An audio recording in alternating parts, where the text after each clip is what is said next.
Göknün balisi, Tengri'nin zilalisi, İli deryası, sen halkın çulalisi.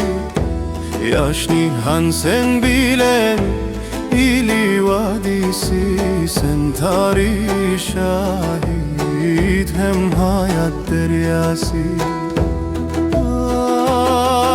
Hayatıyla ve cinta geçken uzatkan ularını sepergem senden. Aşıklar mutlarda boyunu kesken, elinin külkisi hem nalesi şahidi sen. Tarih muakti süyün bilente, yatlar küldü bugün ellerin yaşta.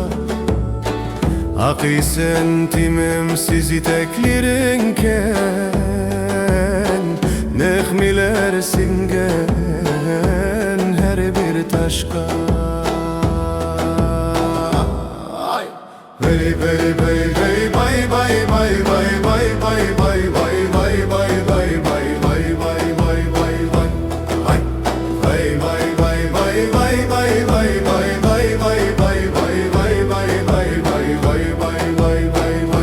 bay.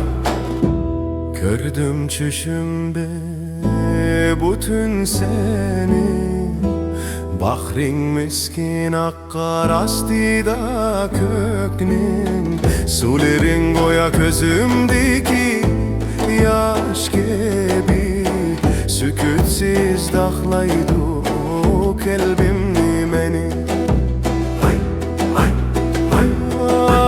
İli deryası sen galiplar şecirisi, zeyplik yaraşmaz sana ezeldin.